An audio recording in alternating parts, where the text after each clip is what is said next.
Welcome back. You're still watching Breakfast Central, now to take you to the world of sport. The Confederation of African Football and the competitions came up with a preliminary draw yesterday in Egypt. And we've got Premier Soccer League champions, Mamelodi Sundowns, and 6 other clubs have been given a bye going into the 2022-2023 CAF Champions League. Mamelodi Sundowns, with holders Wydad Casablanca, their local rivals Raja Casablanca, lost the season's finalists Ahly, Esperance de Tunis of Tunisia, and TP Mazembe from DR Congo, exempted from the CAF Champions League preliminary round in the draws conducted on Tuesday. Now, in the CAF Confederation Cup, Maruma Gallants have been exempted from the list. From that first round, that will be their second straight season into the second-tier club competition.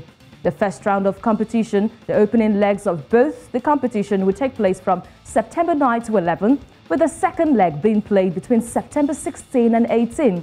The second leg of the first legs, that's scheduled for October 7 to 9, and the second legs will be a week later. But we can talk about these CAF competitions without talking about the CAF Women's Champions League. Now, en route to the CAF Women's Champions League, we have the Green Buffaloes from Zambia. They booked their place in the final of the CAF Women's Champions League, the COSAFA qualifiers. But who their opponent will be determined on Thursday's final round of the pool games. This is because double action ladies from Botswana held African champions Mamelodi Sundowns ladies to a 1-1 draw in the Group A clash, of course, leaving the pool very much undecided. Double action will need to beat Costa do Sol from Mozambique in a final clash by 7 or more goals, should they have a chance of overtaking Mamelodi Sundowns on the top of the group. Now, for the Sundown ladies, they qualify automatically for the CAF Women's Champions League in Morocco as defending champions. So if they make the final, their opponent will also qualify, whatever the result may be. We have KERILENG, was a sport commentator from Botswana, joining us today. She's in South Africa, where we have the COSAFA qualifiers for the CAF Women's Champions League ongoing. Thank you, Pearl, for joining us today. Good morning, and thanks for hosting me once again. Always a pleasure to have you. So we are looking at the CAF Women's Champions League, the COSAFA qualifiers. Now, haven't guaranteed a place for the CAF Women's Champions League showpiece later in Morocco. Sundown ladies seems to be having a shaky fit, finishing with a clean record in the COSAFA qualifiers. What could be the reason, or do we say that other teams are catching up? Thanks once more. I think teams are now catching up, and then with the just ended the WAFCON, it is really motivating other teams. Remember, Mamelodi Sundowns have lots of players in the national team. And then you look at Zambia. Zambia also have lots of players in the national team, close to 6. And then you go to Botswana. The Mets had players in the national team. You look at the double action that was playing yesterday. They had 5 players who went to Morocco.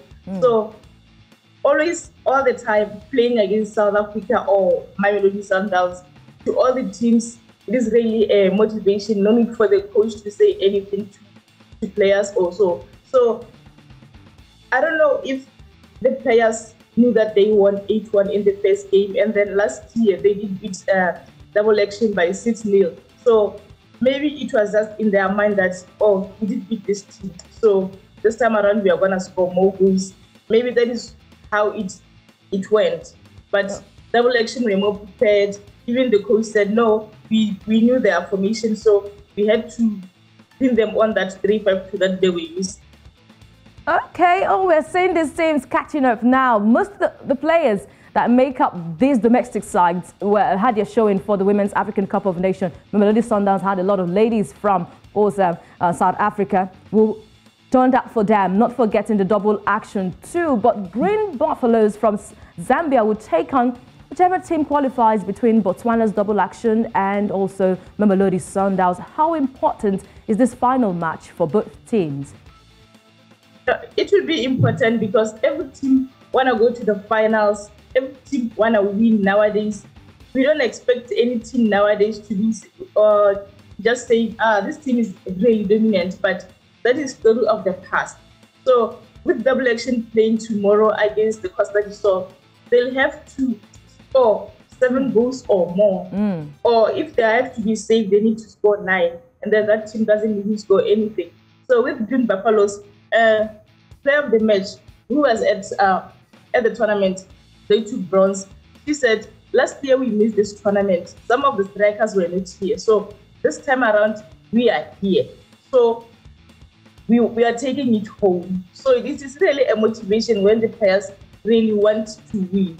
So we'll see how it goes. But if double action can't score more goals, then automatically Green Buffaloes will be at Women's Champions League finals in Morocco. And that is what we've not seen before. They will be making their showing for the first time for the CAF Women's Champions League, and it's great to see them in the second edition. But do you support Confederation of African Football's decision on domestic sides having a male and female team for a chance to compete at continental competitions? Do you support that? I really support that. Even back then when women's football was not really taken seriously in Botswana, I was always saying Premier League teams should have women's teams. By so doing, we are going to have mass participation and people will be more interested in women's football. So now, because it was under club licensing, then we are going to see growth. And then by having club license, having women's teams, it will be far, it will be great. Maybe we'll see more of the corporate now coming on board, because that is what we really want to see. Because we really want women's football to grow in leaps and bounds. Okay, what team is your money on? Will Mamelodi Sundowns keep double action there, or do you think the Green Buffaloes will take it on this time? It will be a tough one. In the event double action goes there, it is going to be tough, because they also wanna qualify. If it is Mamelodi Sundowns, they will want to redeem themselves because they drew against double action. And then if it is Green Buffaloes and Sundowns, it will be a final and a half, because last year Sundowns knocked it out in the semi-finals by beating them 1-0. So it will be up for a revenge. And then you look at the rival that happened in Morocco, where people complained about, oh, it was not a penalty and everything. So that thing is still there. So it is going to be a revenge. Okay, we'll wait and see what it's going to be, a revenge or a new team making their showings at the CAF Women's Champions League in Morocco. Thank you so much, KERILENG, for joining us all the way from South Africa. Follow up on the game. Thank you so much. All right, there we wait and see who would be the representative from COSAFA there for the CAF Women's Champions League. We have the second edition for Morocco. And of course, the Mamelodi Sundowns have been given a bye as the defending champions. Let's wait and see who the other team representing the COSAFA region will be. So there you have it, sport update at this time. Back to you, Osa and Olive, for the rest of Breakfast Central. All right, very interesting there. Sports in South Africa, always, very exciting to hear about. And of course, something that we might just also bring in later is, the president, while he, of course, was speaking on, is it International Women's Day? It was a National Women's Day in South Africa yesterday. And he talked of Bafana and Bayana. Because they did the nation proud. Banyana all the way.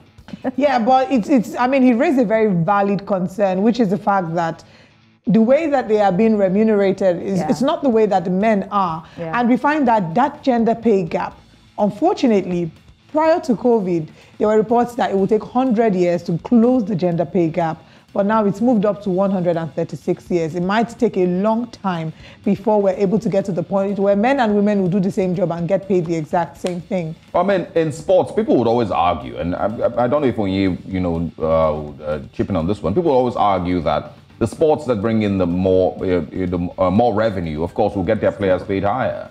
Yes, but South Africa have taken a huge step at that. The South African Football Association President, Danny Jordan, did say that he would consider that equal pay for the Bafana and the Banyana, not forgetting also the Sport Minister, Muthulanthi, and also the President of the side, Cyril Ramaphosa, says it is in the works to make sure that we have equal pay. They be paid at the same at parity there for the Bafana and the Banyana. So it's in the works. South Africa might be the first African side to take up that step. I'd love to see that. Thank you very much, Onye Obaro, for joining us and sharing those stories.